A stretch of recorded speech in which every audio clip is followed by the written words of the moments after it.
views and opinions expressed in these videos are for those of the individuals involved and do not necessarily reflect the official position or views of Point 5 Creative Studios. Content presented is for informational and discussion purposes only. Hello? Yes. DJ Holy Masquera say. Ada square masquera boy. Isusu utaspera zvakanakisa. Yes. So I have something I would like to share. Yes. With our people. All right. So also it's on record, not off record. Okay. On record, right? We want to look at the factors. Chakaita kuti vanhu vakawanda vemuAfrica vachoose Zimbabwe as one of their number one destination. The effect yekuti, if you look back from the days of Rhodesia to early Zimbabwe, the days of Republic of Zimbabwe for almost 20 years, even my best musician kunana DRC vaifarira kuti we are going to Zimbabwe vairidza magitari. What was it so special about Zimbabwe? Toda kuti tizvitarise izvozvo. It was a dream come true kuti I was in Zimbabwe ndakanoridza magitari. Something of which everybody knows. It was a dream kuti munhu abve. If you look how close is Malawi with the Tanzania and Mozambique and Zambia. But it was a dream I would like to go to Zimbabwe. Much like the same dream Zambia. It is my dream I would like to go to Zimbabwe. The same dream Mozambique, right? Zimbabwe. Even those people in South Africa, they used the varungu vacho vane mari kuuya nema speedboat vachiuya kuZimbabwe vachigara kunana Lake Kariba kuma holiday and so on. More than that, it was the dream of every European. Zimbabwe is one of the country in a good record whereby the British, especially from the United Kingdom, the white people, the English, they would say we are going to look for greener pastures. Vachitaura nawe kuenda kuAfrica kuZimbabwe vamwe vachita ma-school teachers. I think a lot of people they've seen varungu vaidzidzisa muzvikoro vakanga vabva kuUK. So what is it so special about that country? Yes. And how is it that we fall from grace from being one of the best admired states of Africa to be the poorest? That is one thing chandoda kuti ndishare. Yes.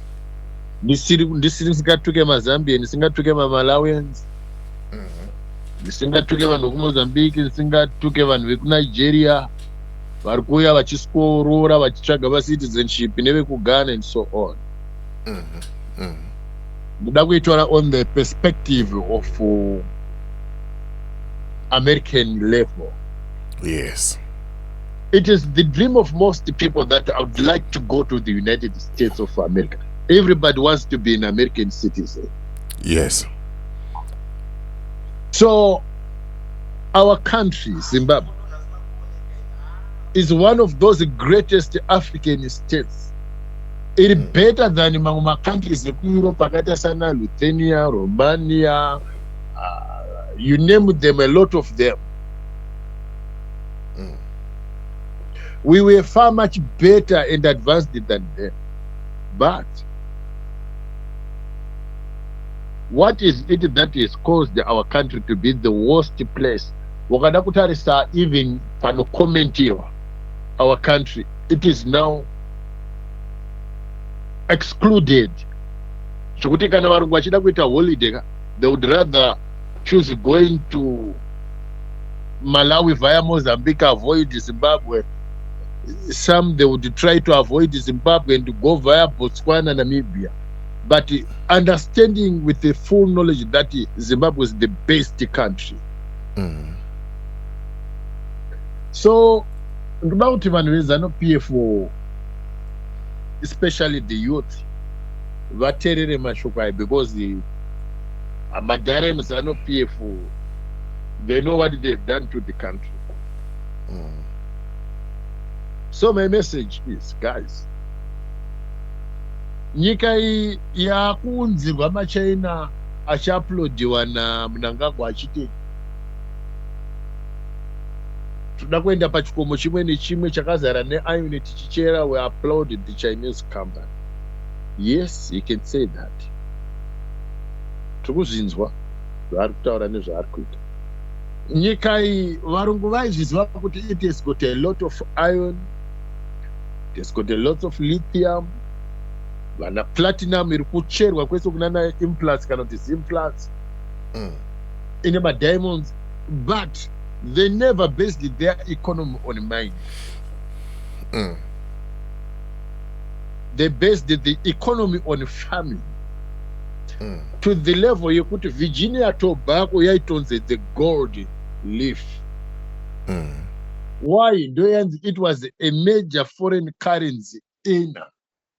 Ndicho chirimwa chainyanya kuunza mari munyika kupfuura kurimwa kwechibage, kupfuura mhunga, kupfuura wheat.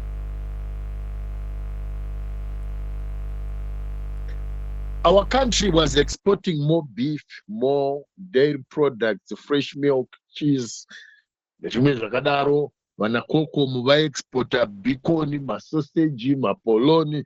I think I've told some people at one time, do you know why? Kwaiproduced bacon nemasausage anga akanzi Oxford, mamwe anga akanzi Cambridge. Yekuti shipment was going straight ichidyiwa nevana vari kuuniversity at Oxford. They were eating bacon, they were eating sausage straight from our country, not from South Africa, not from Botswana.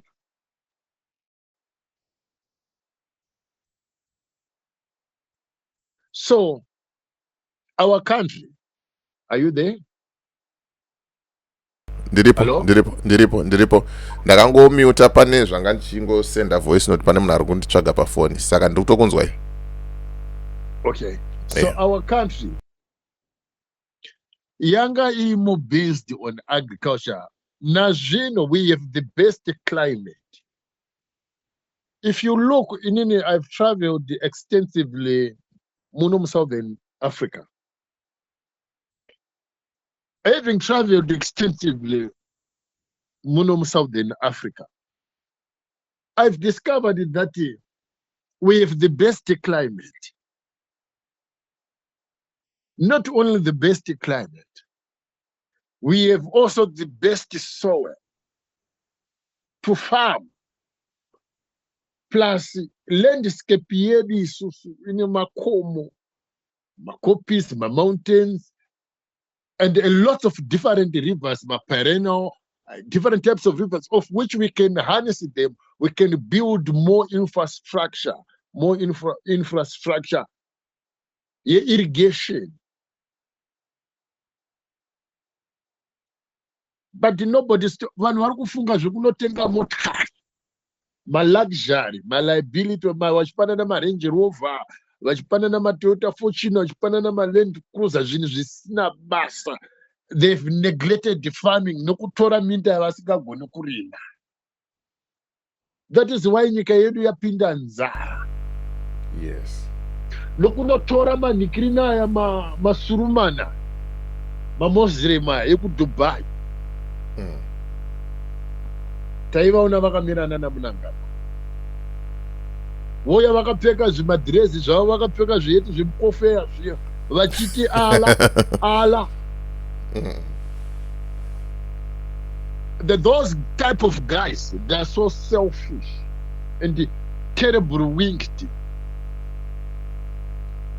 Makada kutarisa nyika dzese dzamaAfrica dziri dominated nemaMuslims, dzine hondo kusagadzikana neurombo husingaperi, because by nature those people they are cursed.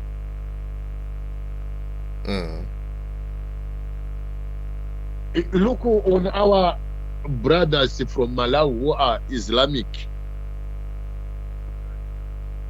mweya wechimoziremu uri mavari haubude dhimoni iko. Look at our fellow brothers also from Zambia, vane mweya iwoyo wechimuhomani. Dhimoni iroro riri terrible. Then ivo pachavo vamoziremu ana mahomani, the thing chiri mavari vanofungidzira kuti Mwari anoda goridhe to the point yekuti the only thing chavanoda ndechekutenga goridhe. Goridhe varinorida zvisikaiti, vachiti tiri kuendesa uko kuguva ramuhomadi riri kumeka.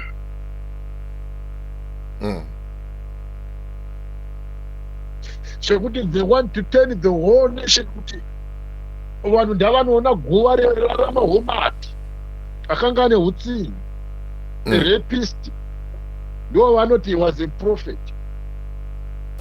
Ndakambonzwa vachidzi mamoziremu vakambataura kakuti ndo zvavari vanochouyawo kutsvaga wokuti akafira mberi. Zvino ndatozvireva,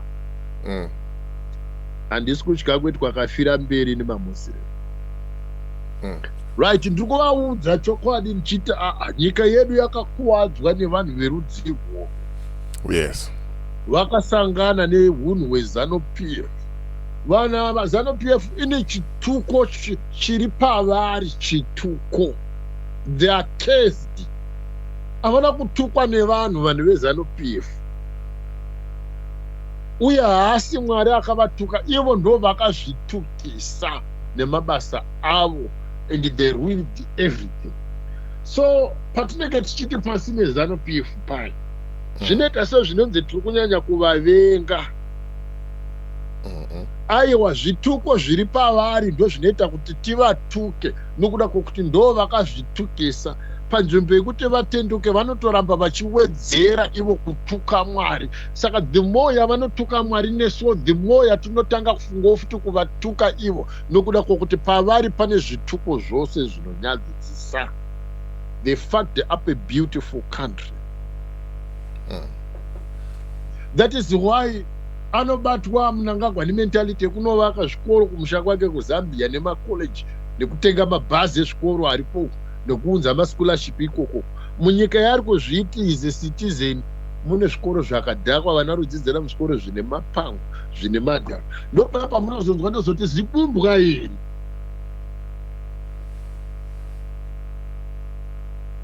You see? Vanenge vaita zvinhu openly zvekuda kutishotesa. Vakanzwa ndotaura chiti ana Mugabe rakanga riri bwidi guru. Inhau yekuti vane humwe hutsinye hwavanenge vakaita, then tezotsvaga nekuita tsvagiridzo kuti rudzi urwu sei rwanyanya kuita hutsinye ndevepi. Twadhiga kusvika tanosvika kumusha kwavo. Tozoona kuti havasi vamwe vedu, saka vari kutiitira hutsinye. Ndopai panozonzi is spreading hate speech. Hongu tiri kuzvinzwa kuti vanhu vatatu we are spreading hate speech. We are sorry about it. But mabasa acho mamwe avari kuite kuuraya vanhu kuti tinozoongorora matozonoti soro yacho iri kuti kana tada kupindura ya hate speech, but kana isusu tichiparadzwa zvinonzi nyararai.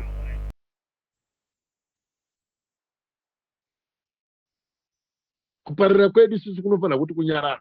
Kana tada kupindura ya hate speech, okay fine. Tati nyika yedu, it was one of the best country. Nazvino zvinizvozvo hazvichinje, zvicharamba zvakadaro. South Africa, muonzwa zvandiri kutaura izvi. South Africa as a nation, it understands the potential of that small country. That is why yakaedza in 1923 to have our country as its own province. Zvikaramba kwakaitika referendum. Now today the very same South Africa iri kuluta, iri kukombita nema-Chinese kuluta the same country. Vanhu varongotaura kuti maChina atora maChina. What about South Africa? Tine border iri risingavharwe 24/7. Nepa Christmas, neusiku hweChristmas, nehweNew Year, nepa Easter, harivharwe border repa Beit. Alright, tobva tabvunza isusu wairi repamabhodha ari paBotswana pachivharwa nepaNamibia nekuMozambique nekuLesotho nekuSwaziland anovharwa.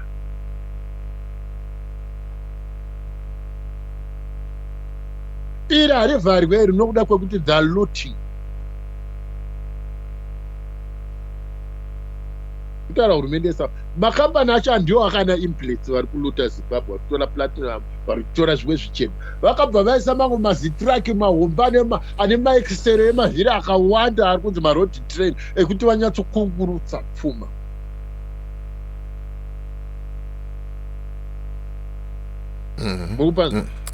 So, and I'm not worried about mining. Mining in Zimbabwe inofanirwa kutombovharwa kunzi stop mining. MaChina antima investor. Tazvinzwa kuti you are good investors. Rimai imbumira zvekumaina. Madam emvura vari kuwana token post. Zimbabwe ichiti pamaplans it has got a lot of dams asati avakwa mahombe. Can you imagine? South Africa is just a flat plain. Mvura yavanonwa iko zvine zvari kutora imwe kunana Lesotho. KuLesotho right now they are busy building one of the biggest water project KuLesotho, which is worth almost 53 billion rand. Project Irkwitko. We have another example here, one of the poorest nation, Ethiopia. They built the Ethiopian Grand Renaissance Dam, 5 billion without IMF, without World Bank, without the Chinese funding. Vanhu vachitengesa huku nemombe nembudzi, citizens, domestic funding. They've built Africa's largest man-made hydroelectric dam. That is impressive. MaChina, without Marizao, pasina IMF, pasina World Bank, MaEthiopia vari kudiaspora nevari munyika. The power of unity varombo. They've built Africa's largest hydroelectric dam munao Ethiopia. What a beautiful work. Then look at Zimbabwe. Today potential to do more than zvirikuitwa nemaEthiopia.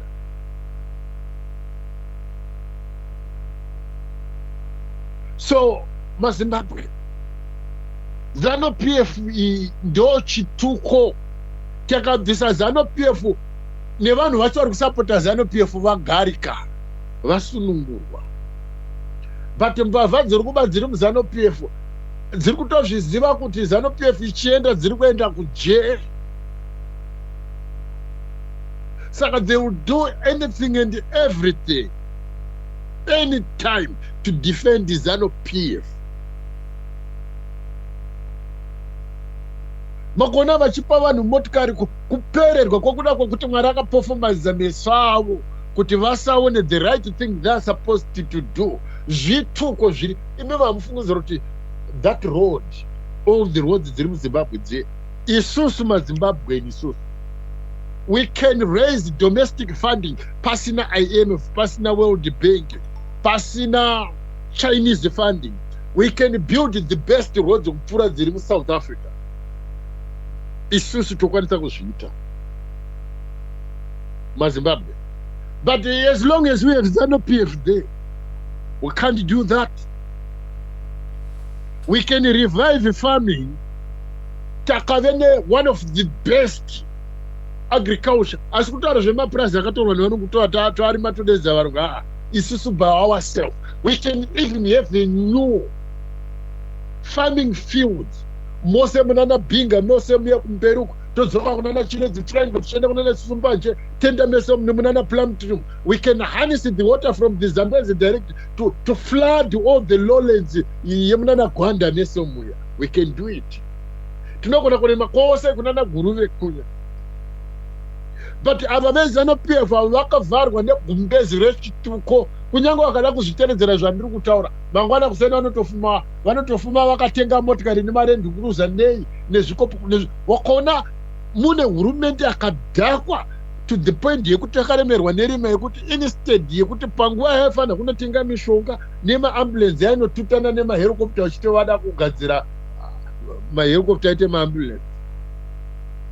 Unobva nyatsoona kuti ndorima iri rekupedzisira iri ndorima racho. We have the best doctors. Vakushandira kune dzimwe nyika vedu vana nanamai vedu nemachembere edu vari kushava vanhu vanovarapa vari kufira mudzimba. Yet we were supposed to have the best hospitals. By now all of Africa vangadai vachiva kuzorapwa kuZimbabwe. But one of our tears. We were supposed to have the best banks. Anokombitana nama Leo, the Bank of London, nema Swiss banks. We are supposed to be having the best railway network. Example, yakasetwa ne the Rhodesian government. Railway line yemuZimbabwe yabva muchipinda nemuBotswana kusvika muSouth Africa. Yakanga iri yedu. Railway line yaipinda muBotswana nemuSouth Africa. Simbidzo dzikanga dziri private owned by our people Zimbabwe. Wakomana zanopepa wakatengesa zvese zvese. Amene kuti mweya wavo unofunga kupinyoresa chese chaunongoona unofunga kupinyoresa kutengesa. The first thing on their market, on their mind is to sell everything. Amene brains dzavo dzakaitwa sei.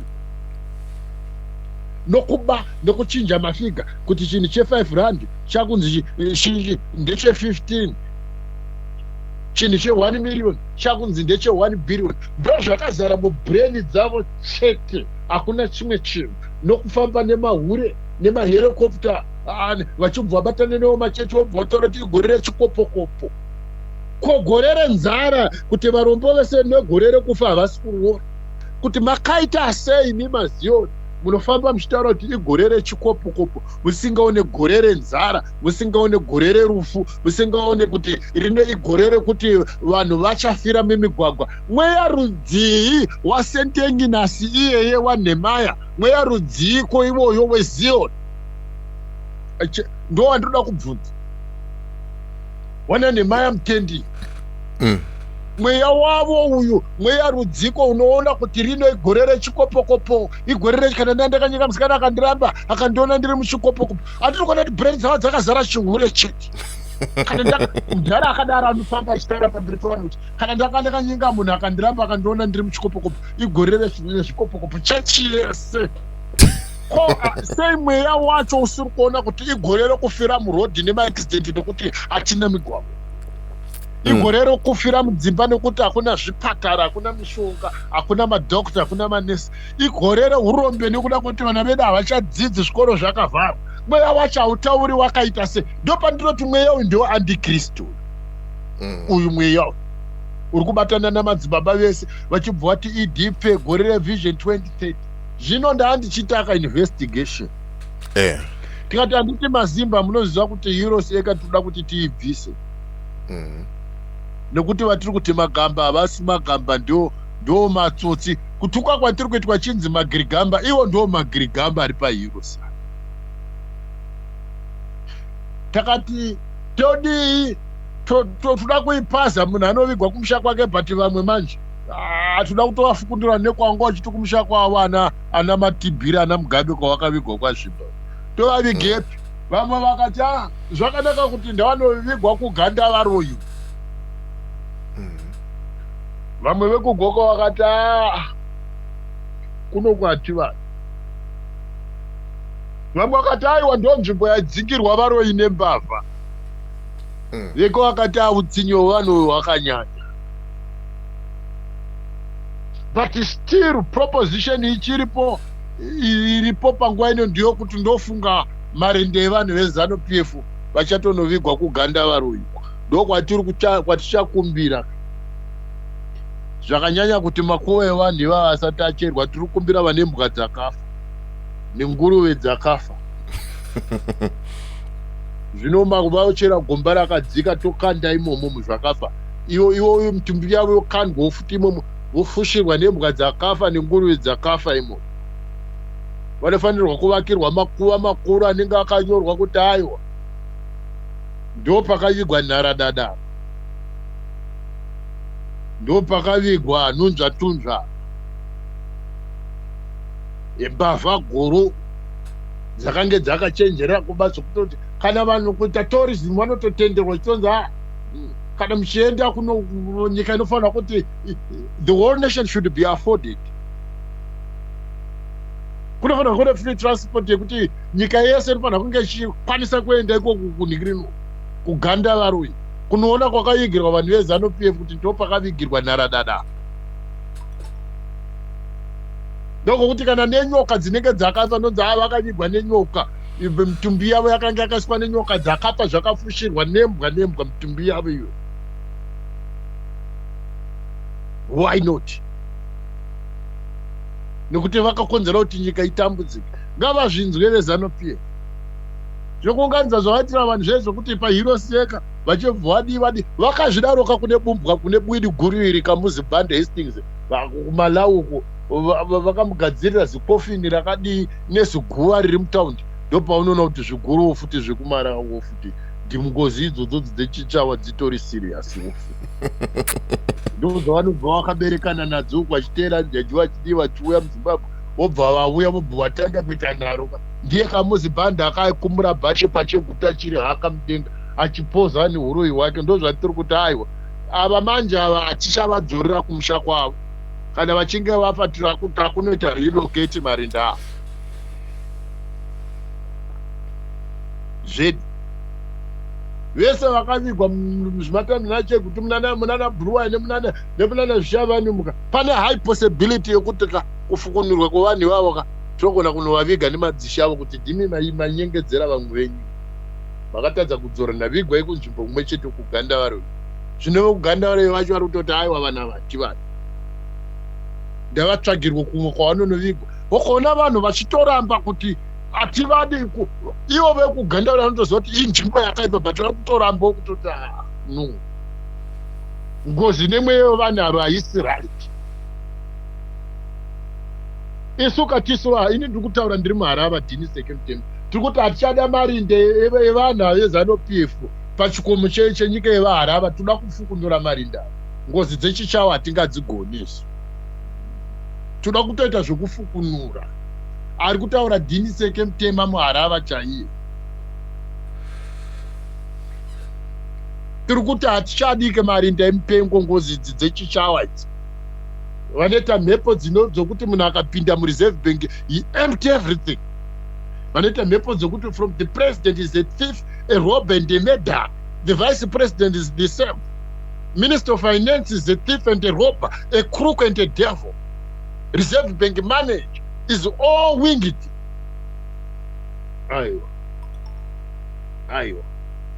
Aiwa ipapo tazviramba. ZANU-PF da kumbosendekwa. Why? Chatiri kunyengerera paZANU-PF chikwe. It must be banned. It must be banned, totally banned. KuGermany it is a criminal offense kutaura zvenasi. Unovharirwa mujera haumubude. Ndozvatinoda kumboita mukanyika kedu. Kuti wongotaura zveZANU-PF haumubude mujerimo. Chibudire. Da kunza mweya chichawa nechikumbu. Moyo kuuraya nyika. We are the best nation in the world. Best nation, and it was fucked up now. Kutanga kuchinja mari wakati wakada kuita njuga nemari wakati wakashandura mari wakati ukaita zvimapengi zvakavhara zvakadya mari dzevanhu ivo vana munangagwa wacho rapedza kudya mari dzevanhu rada kuita priest. Apa vakaita sei hamunyari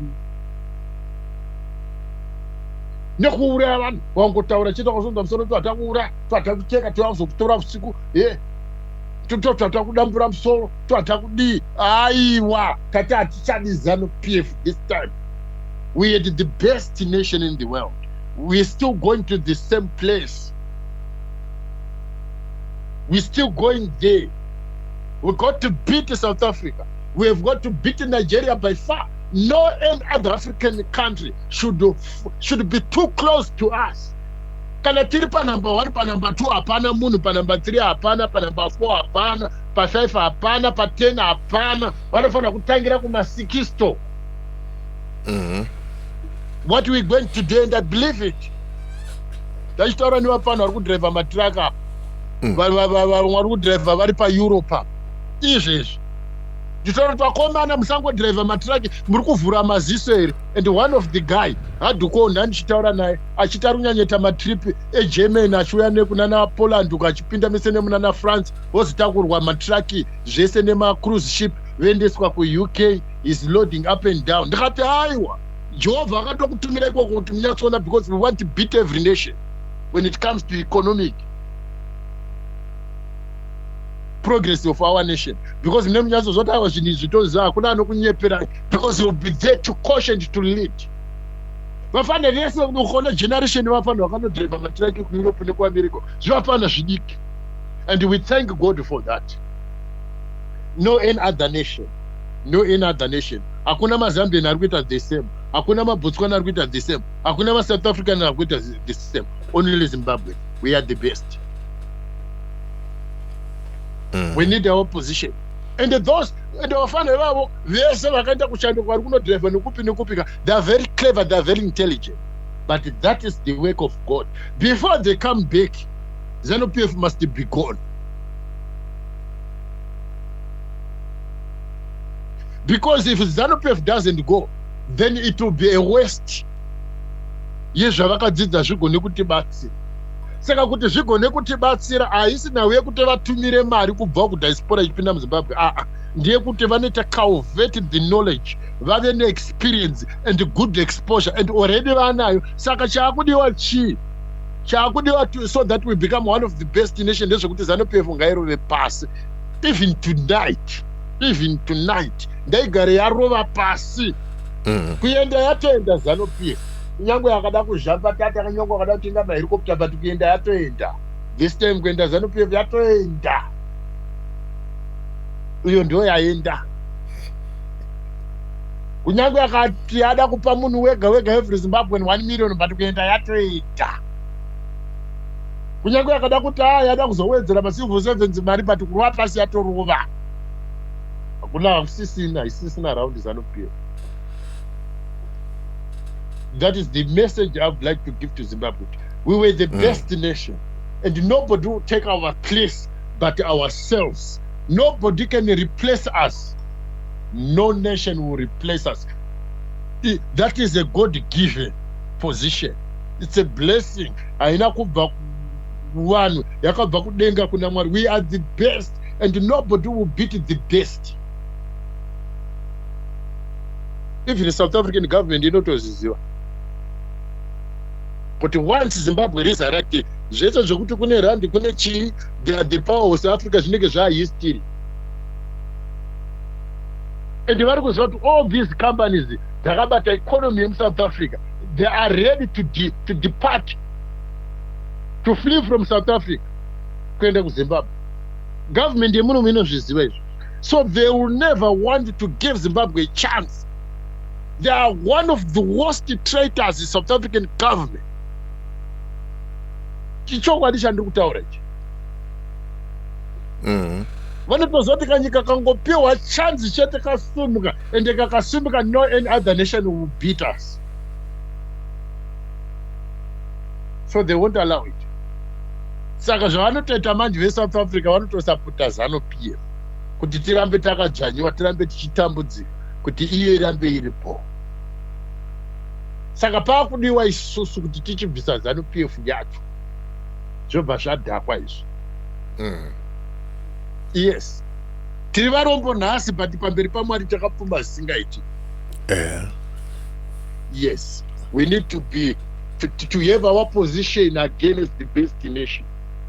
Kwete zvekuswera kufurirwa kuti dzite mapolitical party 140.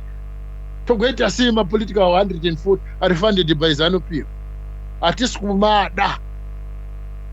We want our country back. Kwete zvekupiwa instruction kuti itai mapolitical party kuti vanyatsowana kuita infiltrate. Hatichadi zvemapolitical party. We need our country back, and we know we don't want ZANU-PF anymore. That is the message. Yeah. Thank you. Aiwa, tinotenda mukoma Jeff Chuda for the powerful message. Thank you very much. Thank you so much. Yeah, and just a contribution musati maenda yandoda kungoisa, I've been checking my comments ndichinzwa zviri kutaurwa nevanhu. People are saying kuti hanzi mukoma Jeff Judah vanomborasika vachitaura zvetribalism, but right now vakutaura message chaidzo. Is there a possibility or a way, I'm not saying kuti musataure zvemabumbwa zvechii, but people listen more to the message directed straight to ZANU-PF isina kushora kana kutuka kana kuti tribalism, but muchitaura chokwadi like the one that we did yesterday.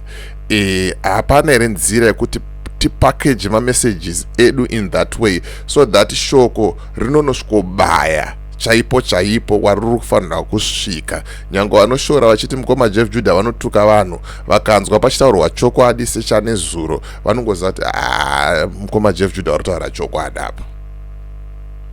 I have a lot of friends in Malawi as we speak. To prove to you, ndichakuunzire vamwe vacho. I have a lot of friends from Zambia. To prove that, ndichange ndine vamwe vacho. There are some of the people vanondiudza the nature of their brothers who had left Malawi. Not all of them are bad, no. But zvinoitika, them they should be able to understand kuti one apple rakaora rinoipisa neakanaka. Andizve domasi rimwe chete rakaipa rinoipisa nemamwe. Pachishona inobva yanzi manga chena inoparira parere nhema. We have a lot of good people from Malawi, a lot of good people from Zambia. Now, kunyangwe munhu akabva kuUganda kana yange iri dream yake to live in Zimbabwe, have a job in Zimbabwe, do whatever. We have nothing against it. But the moment we realize that there are a lot of tears, crying and suffering, nevanhu vari kuita utsinye relentless. Dzimwe nguva tinozotsvaga tozoona kuti paita a certain group of people rerudzi rumwe chete riri kuita plot against isusu, tobva tatanga kuchema kuti tsitsi ndo dzakutitsitsirira, not that we really hate them. So ivo kana vari good citizens with a good intention, they should listen to us, join with us, let's work to us, we remove the ZANU-PF, build a beautiful country which everybody else loves. But the moment ivo vakada kuisa zvimiti munzeve tovatati they are there and to propagate and to empower kuti tiparadzwe isusu, it is such we start to turn a very bad eye and work against them. Not that we are isusu by nature maZimbabwean, everybody throughout the world. Vanhu vese vanokuzwa kuti the people in Zimbabwe, they've got the best hospitality and we don't have hatred. That is our nature. Saka, even because they already know our nature, they should not be afraid. Hakuna muZambian, hakuna munhu wokuMalawi or wokuMozambique anogona kutipomera nhau dzeruvengo, because ivo vanotoziva kuti Zimbabweans by nature they are good people, generous people, good-hearted, the righteous people. Goodness iwo ndo hwakazoita kuti vamwe vatore advantage, but that has not changed us. Tiri vanhu vasinganete kuitira vanhu zvakanaka. That is why my blessings aMwari anotilocate us so easy. Saka ivo ngavabve padimension yekuti we are spreading hate speech, tiri kuti ngavazvionewo pavari kutikanganisira, vanzwe mweya wokuzvidzora nokuziva malimiti avo kuti aiwa takauya munyika itiri vapoteri kuzotsvaga nekudya nekuguta nekufara nekuita prosper in all things. Let us maintain that, kwete kuti tiuraye vanhu nokuti havana kubva kumusha kwavo vachiti tikuda kunoponda vanhu nokuvadzvanyirira nokuvatonga nokuti anenge asimudza musoro tomuti iwe wasimudzire musoro. I don't think kune munhu akabva kuMalawi ane that mentality, but vakatanga kuexhibita that character tiri kuona mune ZANU-PF, zvinoita kuti tivavenge, tivasvipe, tivashore, tivatsaure. But by nature we are real good people. We cannot be compared to any other. We are the best. Nesuwo tinotozviziva pachezvedu, hatidi kuudzirwa, hatidi kuprofitwa. Tinozviziva kuti by nature we are the best people. That is why mweya mutsvene waMwari panonamata vanhu verudzi rwekwedu uri izi kudzika than pane mamwe marudzi ese vakanamata sei mweya mutsvene haupindi pakati pavo, because Mwari anotozviziva kutoti rudzi urwu haruna kumira zvakanaka. Yeah. So pamessage nechikumbiro chavo ndechekuti ivo vanoziva kuti sisi by nature we are very generous. Kunyangwe takagumbuka sei, we are very fast in forgiving. Tine mwoyo wokuregerera, and we forgive and forget. Ivo hava havakwanise kuregerera vachikanganwa, but isusu by nature we forgive and forget. So there is no fear nekuda kwokuti isusu we are actually built on love. Tiri vanhu vane rudo, hatuna ruvengesi. Yeah. Aiwa, ndinotenda mukoma Jeff Judah. Thank you very much for your time. All right. Yeah. Thank you. Right, mawanzwa ndimukoma Jeff Judah wanga vachitaura mashoko makukutu. Shoko ngarisvike kuvanhu, shoko ngarisvike kunhubu dzeZANU-PF, kunhunzvatunzva dzeZANU-PF, vazive kuti tiri kuvaziva kuti inhubu vanhu veZANU-PF ava. As for me, DJ Ole and the rest of the crew behind the scenes, it's bye for now.